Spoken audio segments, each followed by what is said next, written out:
ఒకప్పుడు గంటల తరబడి మోకాళ్ళుని ప్రార్థించి, కన్నీళ్లతో, ఆసక్తితో, దేవునిపైన ప్రేమతో, భక్తితో దేవుని సన్నిధిలో గడిపి, దేవుని ప్రసన్నతను అనుభవించి, ఇప్పుడు వాటన్నింటిని కోల్పోయిన స్థితిలో ఉన్నారా? ప్రార్థించాలన్న ఆశ ఉంది కానీ ఆసక్తి కలగడం లేదా? ఒకప్పుడు దేవునితో గడిపిన ఆ సమయము, దేవునితో చేసిన ఆ సహవాసము, దేవుని నుండి పొందుకున్న ఆ సన్నిధి, ప్రసన్నత ఇప్పుడు లేదు అని ఇప్పుడున్న స్థితిని చూసి ఎంతో బాధపడుతున్నారా? దీనినే ఆత్మీయంగా మొదటి ప్రేమను కోల్పోవడం అంటారు. మళ్ళీ కోల్పోయిన ఆ ఆసక్తిని, దేవుని పట్ల భక్తిని, ప్రార్థన పట్ల ఆసక్తిని కలిగి ఉండాలని ఆశపడుతున్నారా? కోల్పోయిన దేవుని సన్నిధి అంతకంటే రెట్టింపుగా పొందుకోవాలని ఆశపడుతున్నారా? అయితే ఈరోజు దేవుడు మనతో మాట్లాడబోతున్నాడు. ప్రకటన గ్రంథము 2వ అధ్యాయము 5వ వచనం మనం చూసినట్లయితే, నీవు ఏ స్థితిలో నుండి పడితివో అది జ్ఞాపకము చేసుకొని మారు మనసు పొంది ఆ మొదటి క్రియలను చేయుము. స్తోత్రం దేవా సర్వోన్నతుడా, నేడి వాక్య భాగం ద్వారా మీరేమందరితో మాట్లాడి ఏదో విని విడిచిపెట్టే వారంగా, క్యాజువల్గా యూజువల్గా వినే వారంగా కాకుండా ఈ యొక్క వర్తమానం మా జీవితాలను పురిగొల్పేదిగా ఉండునుగాక. ఈరోజు ఈ వర్తమానం ద్వారా మరలా మేము కోల్పోయిన ఆసక్తిని మాలో పుట్టించినందుకు వందనాలు చెల్లిస్తూ మాలో ఉన్న ప్రార్థన ఉజ్జీవాన్ని మరలా రగిలించమని యేసు నామములో ప్రార్థించి పొందుకొని ఉన్న మా పరమ తండ్రి, ఆమేన్. మనలో ఆసక్తిని కోల్పోవడానికి అనేక కారణాలు ఉండవచ్చు. అది మన శరీర బలహీనతే కావచ్చు, లౌకిక విచారాలే కావచ్చు, మనం ఎదుర్కొంటున్న ప్రతికూల పోరాటాలే కావచ్చు, ప్రార్థనకు జవాబు ఆలస్యము కావడం కావచ్చు, లేదా తెలియకుండా చేసిన చిన్న చిన్న పొరపాట్లు. అయితే దేవుడు మిమ్మల్ని వదిలేయలేదు.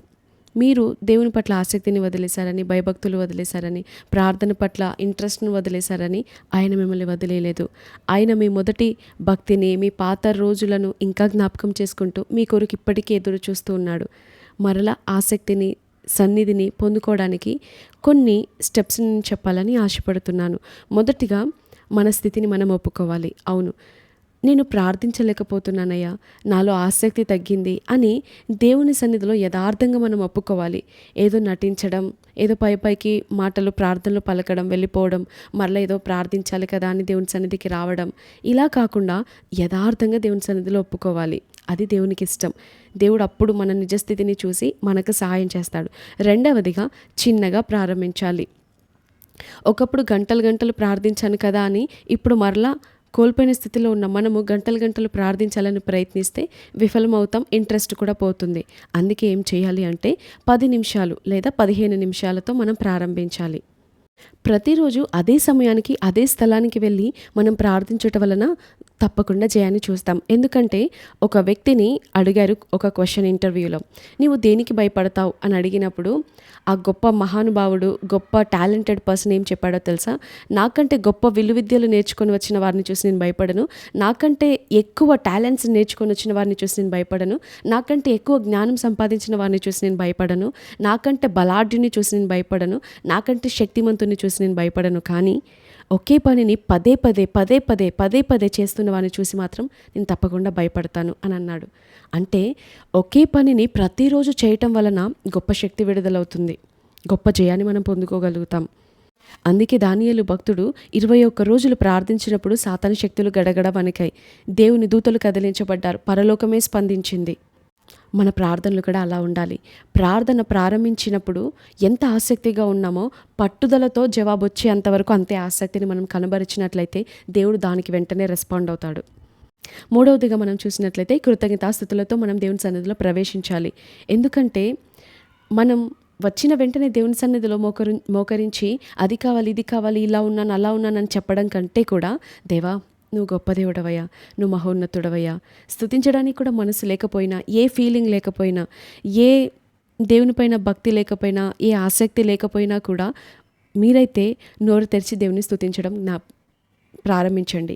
దేవుడు గతంలో చేసిన మేలను మనం జ్ఞాపకం చేసుకుంటూ, దేవా నువ్వు మహోన్నతుడవయ్యా, నువ్వు గతంలో ఈ రీతిగా నన్ను విడిపించావయ్యా, నాకు సహాయం చేసావయ్యా అని ఇలాంటి మాటలతో, మేళ్లతో, కృతజ్ఞతాస్తుతులు మనం ఎప్పుడైతే ఆయనను స్తుతిస్తూ ఉంటామో దేవుని సన్నిధి దిగి వస్తుంది అక్కడికి. నాలుగవదిగా మనం ప్రార్థించాలన్న మనసు లేనప్పుడు, ప్రార్థించడానికి ఆసక్తి లేనప్పుడు, నాలుగవదిగా మనం చేయవలసిన పని ఏంటో తెలుసా? మనంతటగా మనం ప్రార్థిస్తే ఎప్పటికీ అది అవ్వదు, ఎప్పటికీ మనలో ఆసక్తి కలగదు. అందుకే నాలుగవదిగా పరిశుద్ధాత్మ దేవుని సహాయాన్ని మనం తీసుకోవాలి. దేవా, నా సొంత బలంతో నేను ప్రార్థించలేనయ్యా. నా సొంత శక్తిని ఉపయోగించి, నా జ్ఞానం అంతా ఉపయోగించి, నా హెడ్ నాలెడ్జ్‌ని ఉపయోగిస్తే నేను కొంచెం కూడా ప్రార్థించలేను. నాలో ఉండి నీవు ప్రార్థించు పరిశుద్ధాత్ముడా అని ఎప్పుడైతే మనం పరిశుద్ధాత్మ దేవుని ఆహ్వానిస్తామో, ఆయన సహాయాన్ని కోరుకుంటామో, ఆయన తప్పకుండా సహాయం చేస్తారు.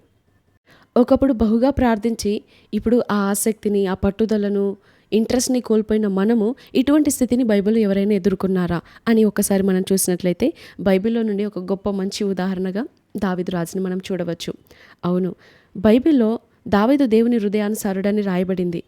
దేవుని సన్నిధిలో నాట్యం చేసినవాడు దావీదు. కానీ ఒకానొక సమయంలో ఆయన పాపంలో పడిపోయాడు.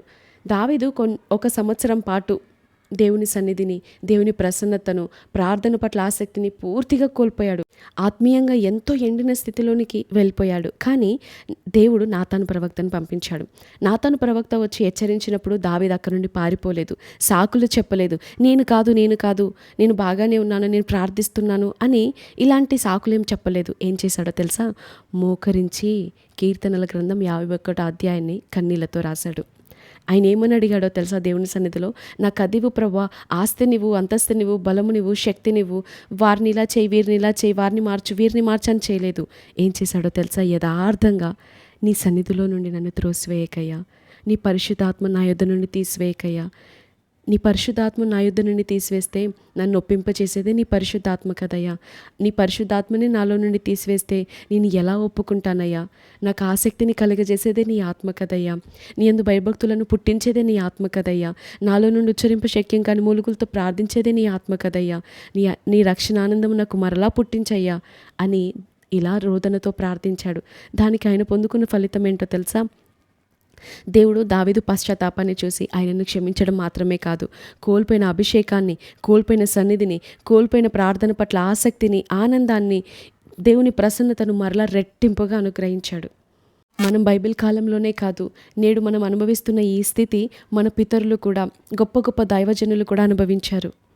1904వ సంవత్సరంలో బ్రిటన్లో వేల్స్ అనే ప్రాంతంలో ఒక ప్రపంచ చరిత్రలోనే అతిపెద్ద ఆత్మీయ ఉజ్జీవం జరిగింది. ఒక రివైవల్ వచ్చింది. దానికి కారణం ఎవరు అంటే ఇవాన్ రాబర్ట్స్. అతను ఒక 26 ఏండ్ల ఒక మంచి యవ్వన కాలంలో ఉన్న ఒక యువకుడు.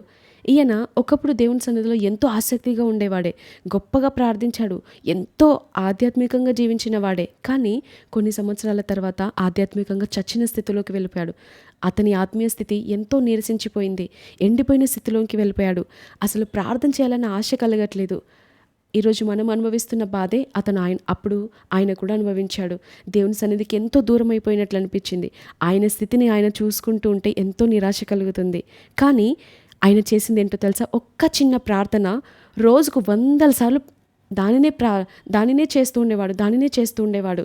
గతంలో నేను కూడా ఆధ్యాత్మికంగా ప్రార్థన విషయంలో పడిపోయిన స్థితిలో ఉన్నప్పుడు కూర్చున్నా, లేచినా, అన్నం తింటున్నా, ఇంకా ఏ పని చేస్తున్నా, వాష్రూమ్లో ఉన్నా, స్నానం చేస్తున్నా, వంట చేసుకుంటున్నా, బిడ్డలతో గడుపుతున్నా, ఇంకా బిడ్డలని స్కూల్కి తీసుకెళ్తున్నా కూడా ఎప్పుడూ అదే మాటని పలుకుతూ ఉండేదాన్ని.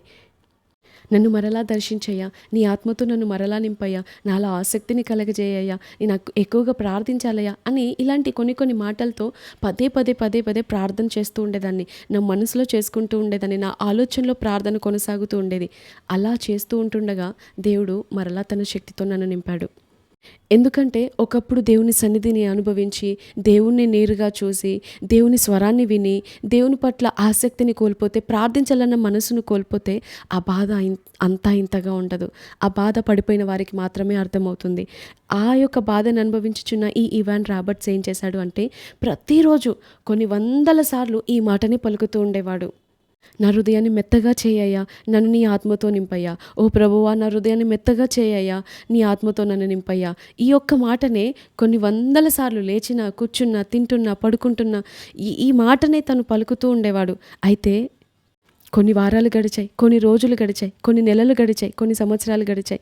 కానీ ఆ చిన్న ప్రార్థన చేస్తూ ఉండగా ఒకరోజు రాత్రి ఆయన ప్రార్థిస్తుంటుండగా ఊహించని విధంగా పరలోకపు అగ్ని ఆయన మీదకి దిగి వచ్చింది. కోల్పోయిన దేవుని సన్నిధిని మహాబలముతో దేవుడు ఆయనకు మరల తిరిగి ఇచ్చాడు.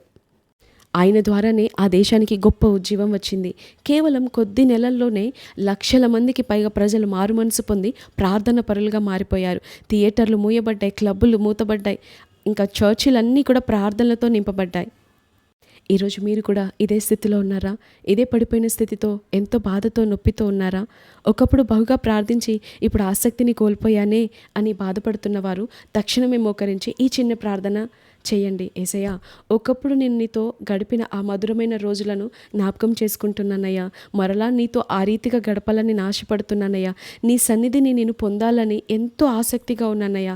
కానీ ఈ లోక ఆకర్షణ వలన, నాకున్న బలహీనతల వలన, నాకున్న ఈ పరిస్థితుల వలన నాకు అసలు ప్రార్థించాలని ఉంది, కానీ ప్రార్థించలేకపోతున్నాను. నన్ను క్షమించయ్యా. నా ఎండిపోయిన నా హృదయాన్ని నీ ఆత్మతో నింపయ్యా. నన్ను ఒక్కసారి చూడయ్యా.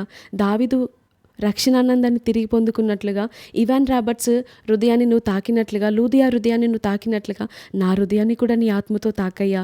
నాకు ప్రార్థించే ఆసక్తిని ఇవ్వయ్యా. నాకు ప్రార్థించే శక్తిని దయచేయ్యా.